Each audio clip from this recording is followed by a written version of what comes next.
I have seen a lot of bad takes about Guillermo del Toro's Frankenstein today, but the worst of the worst has to be people asking for a Greta Gerwig adaptation of Frankenstein because, in their words, it would be more faithful.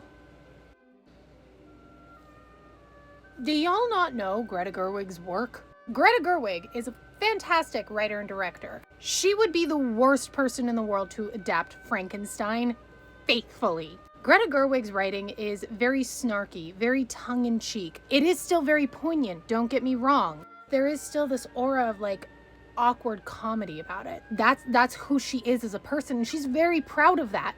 That is not Frankenstein! And even if Greta Gerwig had directed Frankenstein, she would have changed so much. She would not have made a completely faithful adaptation.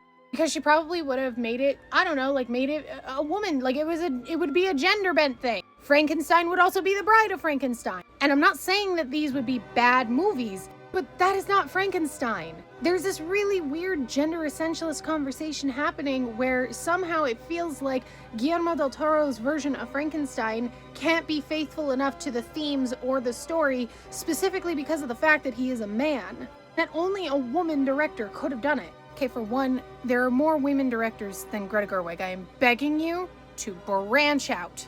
For two, if you wanted a woman director to do something that would be as gothic and artistic as Frankenstein, you're looking for Julie Taymor, who also would have made it weird, but it would have been really artsy weird.